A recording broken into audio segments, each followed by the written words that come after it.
So today we're going to talk about a guy named David. And, on paper, this man was a massive success. I mean, he built a company from the ground up, made hundreds of millions of dollars, was even on the cover of magazines. But as we're about to find out, the price he paid for all that was pretty much everything that actually mattered.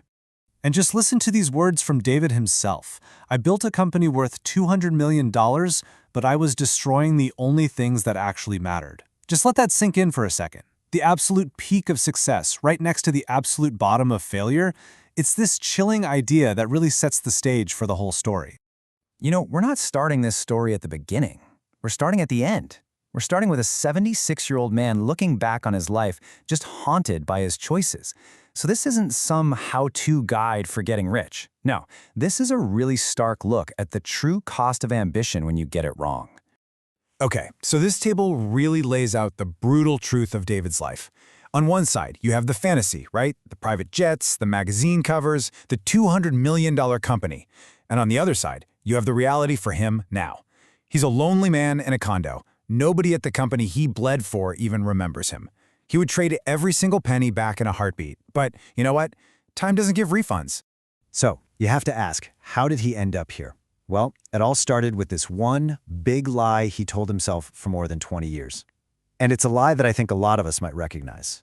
It's the promise that we'll make time for what's important later. Well, for David, later just never showed up. And here's that lie, right here in black and white. The promise was always this perfect future, just over the horizon.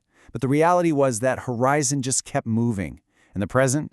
Well, that was just a blur of 80, 90-hour work weeks, missed dinners, missed birthdays.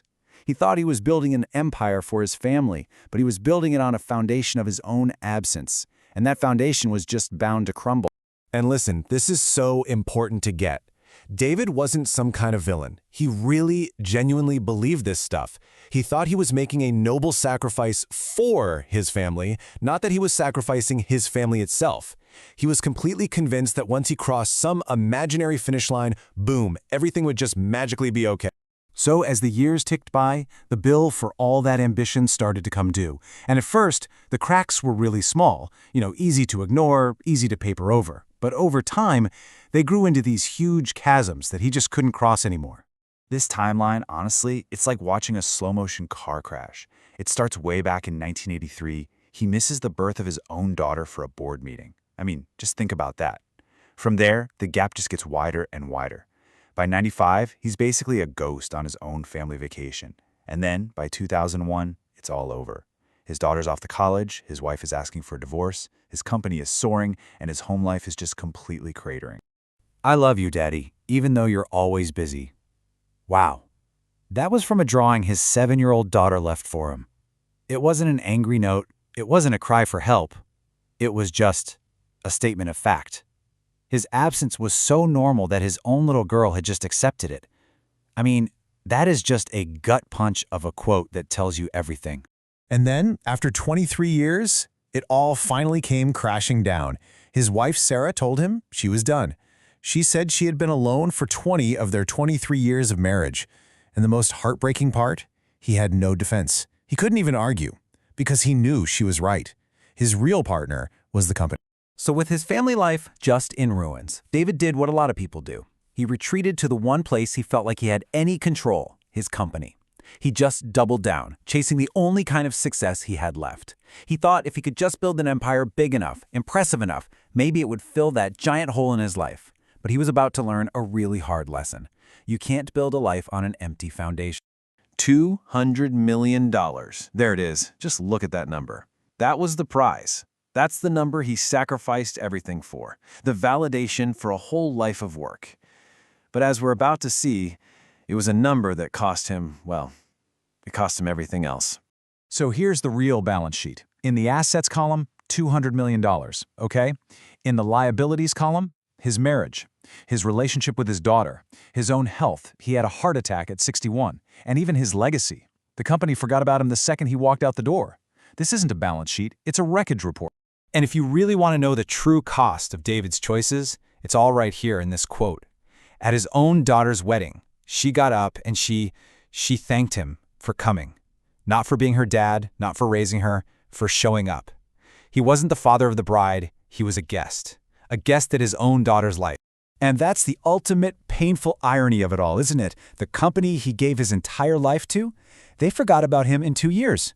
But the daughter he was never there for, she'll remember his absence forever. His professional legacy just vanished.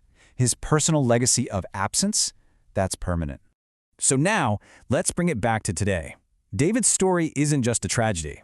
It's really a warning. It's a lesson that he learned way, way too late, and he's hoping that maybe other people won't make the same mistakes he did.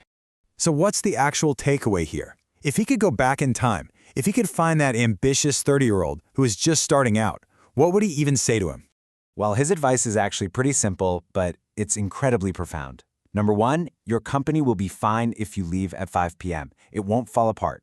Number 2, your daughter's childhood is not going to wait for you. You don't get a second chance at that. And number 3, and this is the big one, the people you love are on a timer. And it's a timer that you can't see, and it is always, always ticking down. Ultimately, a story like David's just forces you to completely rethink what success even means. It's not the number in your bank account. It's not the title on your door. True success is the strength of your relationships. It's about being present in the lives of the people who you love. And before you think to yourself, oh, well, that won't happen to me, just listen to this. David thought he was different too. He thought he could have it all. But time doesn't make exceptions for anyone. The belief that you're different, that you have more time than you actually do, that is the most dangerous lie you can tell yourself. And that leaves us with this final, really powerful question. It's a challenge, really, for all of us. 20 years from now, when you look back, what are you going to remember? The late nights at the office and the deals you closed? Or are you going to remember being there for the moments that truly deeply mattered? David's story is just a heartbreaking plea to choose wisely.